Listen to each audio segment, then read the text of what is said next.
Musically, I've been doing a lot of more organic shows in the last year or so. Just with me with a guitar and traveling around the country and traveling around Europe. But I went back and I studied this, a little bit of the life of Woody Guthrie and just trying to understand it, trying to figure out how music can represent my feelings,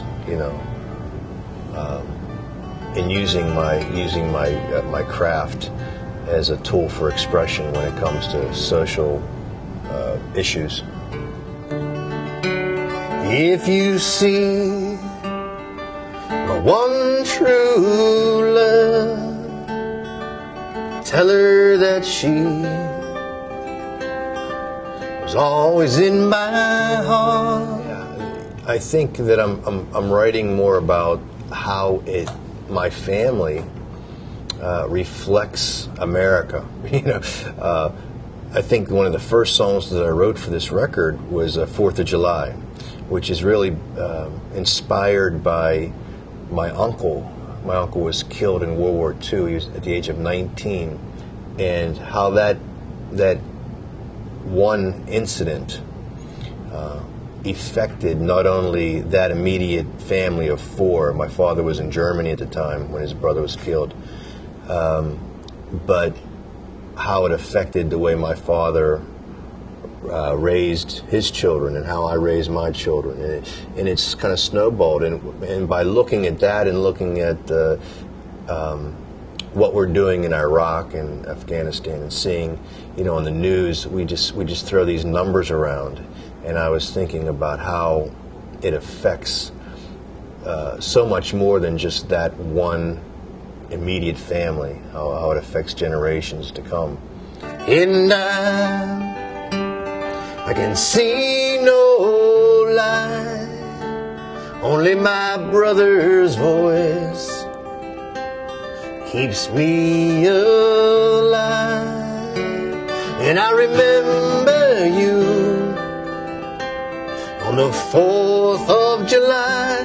Or, when I was a kid during the Vietnam War, we would see, they'd show the coffins, and it just, I think that riled a lot of anger in people, and our government today has, in the last few years, has tried to keep that down.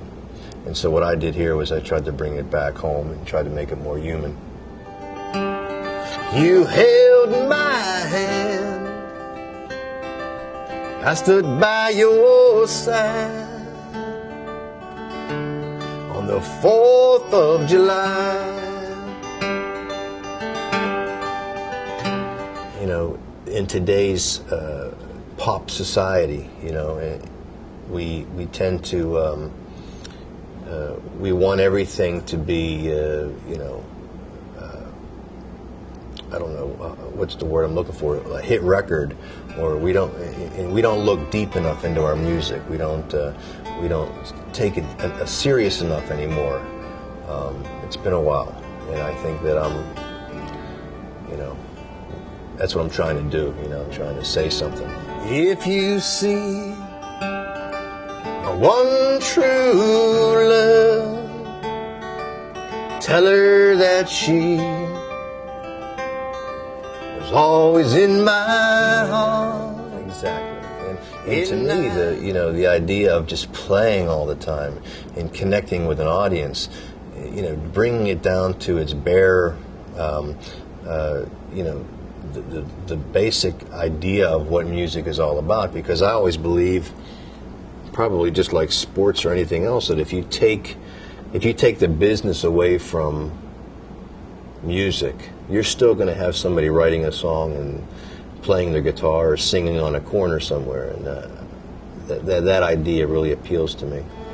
And I remember you on the 4th of July. On the record, I got a song called "It's Saturday Night Somewhere," which I wrote in a hotel in Omaha, Nebraska. And it's the first time that I really picked up my acoustic guitar, got into the van, and just went out on the road myself. You know, I've always been on the road with a band or other people, and it was scary, it was lonely, but it was liberating. 4th of July, and I never felt so cold. It's easy to play in your hometown where people know you, but to go out there on the road and just go into a place, and a lot of times I'd be on a bill with other musicians, and we were kind of like in the same boat. You know, I remember playing this show in Omaha, Nebraska, for instance, and there was another artist, and he was from Missouri, so we're like, you know, we're up in Omaha, Nebraska, and you know, and he's from Missouri, I'm from Pittsburgh, and it was cool to watch and to find out where he was coming from as an artist, you know, and what he was writing about, and to try to move these people. And what I learned was that it's very universal, that I can go and play these places, and I played in Europe, and I'd play like these American, social songs, and then play gospel songs, and people in Europe would just really, really connect with that. And now I can feel no pain. The wounds have disappeared, and the cries have gone away.